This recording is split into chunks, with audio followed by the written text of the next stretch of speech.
VJ, hello. Hi, Leslie. How are you doing? Good. Thank you for joining our summit despite technical difficulties we've been having today. Yeah, I'm so happy to be here again. Yes. And I know you've been on a couple of times and we're excited for the conversation. Your philosophy really aligns with what Vitamin E's believes about nutrition having such a big role in health. So I'm excited to talk to you today. But for those who don't know you, can you tell us a little bit more about your background and what you do? Yeah, my name is VJ Hamilton and I run a virtual one-to-one clinic. It's for nutritional therapy and functional medicine called the Autoimmunity Nutritionist. And I help people who have autoimmune conditions primarily, but I work with lots of different conditions such as issues with gut health, hormone imbalance, and really what I do through my clinic is help people reverse their symptoms by making changes to their diet and lifestyle. And the reason I'm so passionate about helping people with autoimmune conditions is that when I was a child, I was diagnosed with alopecia areata, which I had for about 25 years on and off. I also developed psoriasis and chronic fatigue syndrome in my 20s. And it was only in my early 30s that I discovered functional medicine and nutritional therapy and was able to reverse my own symptoms. And I've now been symptom-free for 9 years. And I use the same practices with my clients as well to help them reverse their symptoms. And I also have a podcast, The Autoimmune Reset, and a free group, The Autoimmune Forum. And I just guide people through and give hope to, I hope, people with these conditions that things can be done with nutrition and making changes to your lifestyle. And I know you believe that as well. Definitely. And I was thinking when you said this earlier, I've never heard the term nutritional therapy, but I just love that because I think often when we think about treating a problem, we think about medicine or like all these interventions, but you're kind of taking it back to just what you're eating and all of the benefits you can gain from that. So I love that. Yeah, exactly. So let's talk a little bit about weight management. The subject of this week's summit is all about making sure you're at a healthy weight, and specifically holistic solutions for that, nutrition-based solutions for that, because we at Vitamin E's, and I know you agree, are not about fad diets or anything crazy, but more sustainable approaches. So I know a lot of people think about food when they think about their weight. And I think it's like an easy thing to look at, right? Food, the thing that's going in. So someone who thinks they're eating a healthy diet, but still struggling with that, what would you tell them or where would you start to investigate? I would have a look at their diet, but when clients come to me, as I said, they're normally coming to me with more of a chronic inflammatory illness or autoimmune condition. And when we talk about what their main health goal is, what I often find is that about number 3 and number 4 on the list will be weight management or losing weight. And what I often find is when we deal with the root cause of their inflammation, which might be things going on with their gut health, it might be something going on with their thyroid health, they might be reacting to a food that they're eating that they feel is healthy, but it might not be healthy for them. And then what I often find is when you bring down inflammation in the body, you support the thyroid function, they end up being at a healthy weight, even without thinking about it. And in that first appointment, in the second appointment, once I've been working with a client for say 6 weeks, that's often one of the first signs that they see that their body is changing, that they start to lose weight. And a reason for that can be when you reduce inflammation, it helps with your thyroid function, and your thyroid is responsible for your metabolism. So if you have low thyroid function, then you are not going to be able to lose weight easily, because that's what governs and manages weight loss and weight management. That's so interesting. And I also noticed you talked about how it really varies by person, which I think is a real benefit of working with someone like yourself. It's not a one size fits all for everybody. So yeah, that makes a lot of sense. So talk to us a little bit more about the thyroid. And this seems to be very trendy. I don't know if everyone's always been talking about the thyroid and I just started noticing, or if it's the subject of the summit, but this comes up a lot. Tell us about the role of the thyroid. What is the connection? Yeah, I mean, I didn't really think about thyroid health at all. And it was when I was reversing my own symptoms and working on my own health that I realized that alopecia was very much linked to thyroid function. So that's the first time I started thinking about it. And even though from a conventional medicine perspective, my thyroid numbers were in range, so especially my TSH, which is called the thyroid stimulating hormone, it was at the higher end of the range. They didn't think it was an issue for me, but there is a specific hormone called it's referred to as T3. That's the active thyroid hormone, and it doesn't always get tested. And the reason why it's important to not just focus on TSH and to think about this active thyroid hormone T3 is that that's what is going to help. T3 is responsible for supporting lots of different biological functions in relation to making sure that you are able to adapt to the cold, making sure that you are able to lose weight, making sure that you're able to use energy in the most effective ways. And if that isn't working effectively, if your T3 is low, then everything around that is going to get harder. And that's why people who have low thyroid function, they will feel fatigue, they might have dry skin, they often notice hair loss.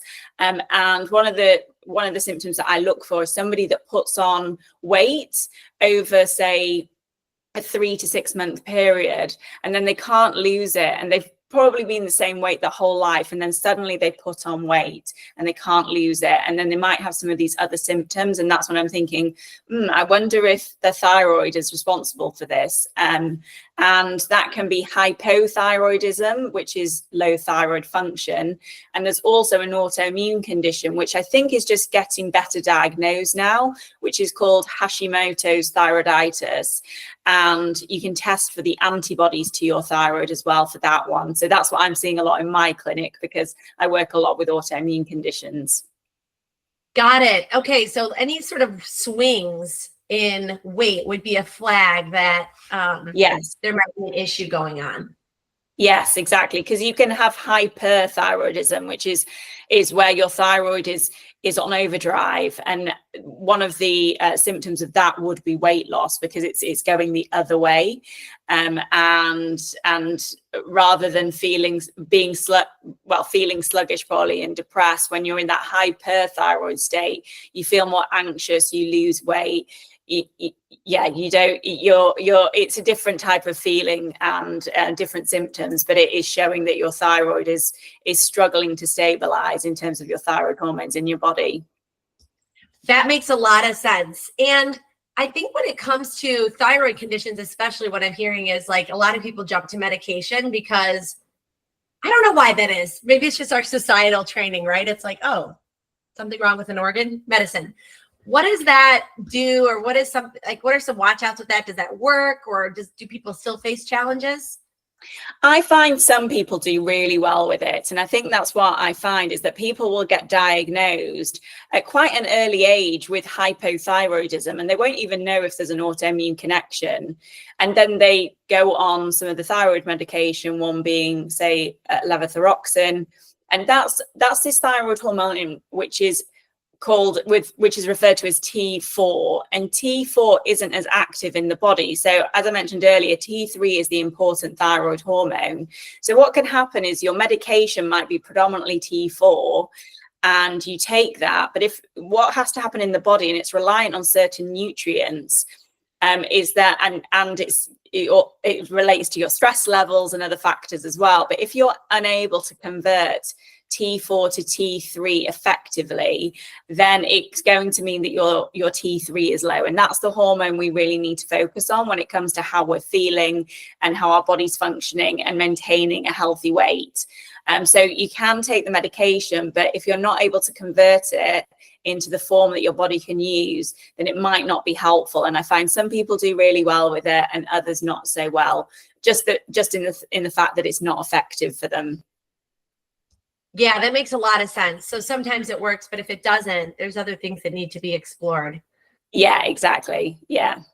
So are there other signs to look for that somebody's thyroid might be affecting their weight loss? I know you mentioned like wild swings. Any other clues?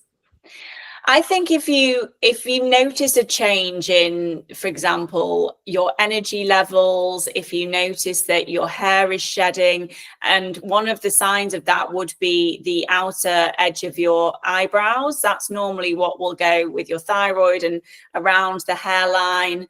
So that might be something to look out for. Your skin being very dry, that can also be an issue, and the weight gain, and there are some other symptoms as well, but I would say they're the key ones to look for. And the thing about, if you're a woman in, say, your 40s or 50s and you're in perimenopause, some of the things that I've explained are probably symptoms of perimenopause as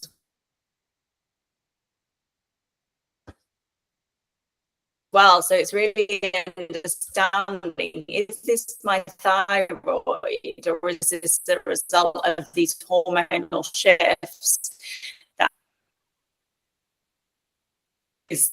is the best explanation. Is it both? And actually, again, you then have to look at the underlying root cause of why those systems aren't working as effectively. And as I said, that can be your gut health, it can be your liver health, it can be to do with nutrients by, for example, working on your gut, or making sure that you have enough vitamins in your body. That can then support your thyroid function, and any shift in hormones is supported as well, so you don't have as many of these symptoms.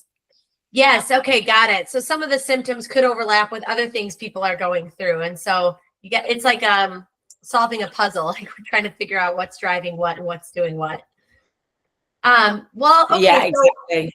So we talked a little bit about food, and I think when people think about weight management, and maybe I'm speaking for others too much, but like I think what jumps to my mind is calorie restriction, exercise. Like these are the things you have to do if you want to either lose weight or stay at a healthy weight. What are your thoughts with that? Does that work? Does it backfire? What are your thoughts?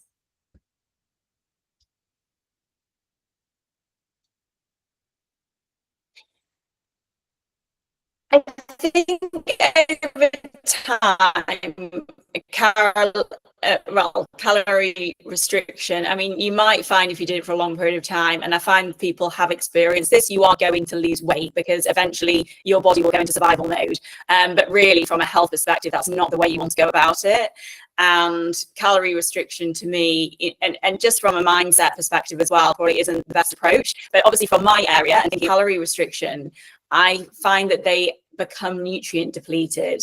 And if we think about, we need our metabolism and our thyroid in order to help us maintain a healthy weight.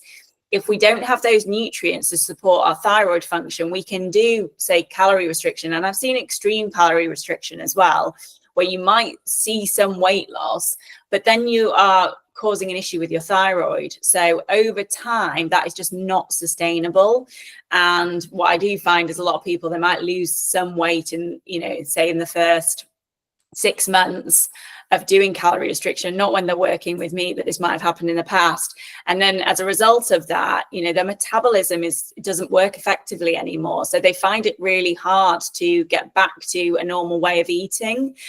So I think the best approach is to, making sure that you're having enough protein with your meals, a palm-sized amount of protein, eating lots of whole foods, trying not to snack as much as possible. But if you are, having something healthy, and not overeating, because obviously we know that's not good for us either. But just if you start thinking about eating whole foods and healthy foods, I find it is quite hard to overeat them because you don't feel as hungry. Hunger is to do with hormones, and it's to do with, messages that go to the brain. And when we're eating lots of sweet things and lots of ultra processed foods, that's going to make us feel hungrier. But when we're actually eating foods as it should be, we often don't crave food like we did. And I certainly don't have the same cravings for food that I used to have. And I used to eat a lot of like highly processed sugary foods. I grew up on that. And I think, that's one of the biggest changes for me. It's just like my diet is, for the majority of the time, is whole foods. Obviously not all the time, but for the majority of it. And when I am picking, say, different drinks or snacks that I eat, I just make sure I get the really healthy ones. Yeah, it makes a lot of sense. It's like everything in moderation, but if you make that effort to kind of like pick the better option, that can make a big difference. Yeah, exactly. Yeah. And I do think that as well. I try with my clients that they don't feel restricted, because this healthy relationship that we should all have with food is essential. And when we start seeing food as bad, or we start restricting it, and I don't mean, for example, if somebody's got a gluten intolerance and they take gluten out, if they've got like some nice substitutes and they don't feel restricted. I mean people that, for example, are calorie counting all the time. I mean, you can't really enjoy a meal as much when you're counting the calories in it with every meal and tracking it. So and as I said, I often find when people bring the inflammation down, they support their thyroid function, they eat these healthy foods, they don't even need to think about their weight anymore because their body is in that healthy state. And also they feel energized, so they want to move more as well. And obviously that has an impact with their weight too. Oh, that's a really good point, because I always talk about how getting the right nutrition can actually give you, I call it like more joy in life, because you can go after your goals. You get up in the morning, you're doing all these things. But it's a good point regarding weight management too, that just, it takes energy to exercise. So it's like this interconnected system where small changes can have a big impact. Yeah, I completely agree. Yeah. I love that. I hadn't thought about it that way. So can you tell us about your autoimmunity recovery plan that you've developed, and how could your plan help somebody with these kinds of challenges? Yeah, I mean, it's called the Autoimmunity Recovery Plan, but the truth is it can be a plan for anyone. And it's looking at different elements. So when we're thinking about how we feel about our emotions, so there's some exercises in there that people can do, because when we don't feel emotionally strong, we can make we sometimes don't make the best decisions for ourselves. So working on that aspect is really key. It also focuses on detoxification, because supporting our liver health is that, I mean, our liver is such an important organ.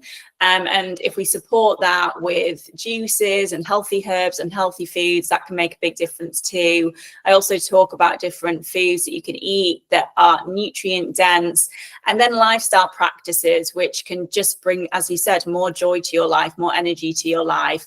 And there is a food diary in there and some recommendations around dry brushing. And I just feel like it's a complete plan that somebody can take away now and think, I want to make these changes to my life today. And they are just really easy to start incorporating. You could download it and you could start doing it tomorrow. It's that type of thing. And if you followed that for a month, I think you will see changes, because we think we need to make these big, huge, significant changes to our health. But actually, it's those little things that we bring in every day that make a big difference. I'm so glad you said that, because I do think someone listening to this summit overall, all the different speakers, all the information, it can be overwhelming. But I think what you're saying is it doesn't have to be. It can be select and small and still make a good difference. Yeah, exactly. It can be having a healthy shot a day. That is going to be putting you in, that's the next step. Then it might be, I'm going to wake up in the morning and do 5 minutes of journaling. Then it might be, I'm going to make sure I go for a 10-minute walk every day. And you just build, just keep building. And that's what I did. I didn't make changes overnight, and I wasn't perfect, but I'm now at a stage where I feel like I'm able to maintain a certain level of health, and actually feel better now at 42 than I did at 18. And that's why I truly believe that like nutrition can make a big difference, because I'm still the same person, but most people will say, oh gosh, I felt so much better when I was a teenager, and I really just didn't. I love that. Really is nutrition. That's great. I totally agree with that. There's no reason why like being older, or even like older than you used to be, should mean that it's like this downhill slide. Yeah, exactly. Yeah. I love that. Well, thank you so much. It was great talking to you. I'm sure there's a lot people can take away from this conversation. And if people want to learn about your plan, the recovery plan, or more about you, where can they find you? All my resources are on my website, which is www.theautoimmunitynutritionist.com. And I'm also on Instagram, which is at the Autoimmunity Nutritionist. And I would say most of my resources are between the two. So I'd love to see people. Feel free to send me a message if you've got any questions about anything. Sounds great. Thank you so much. It was great talking to you. Yeah, you too, Leslie. Have a great rest of your day. And thanks for having me again. It's been good talking to you. You too.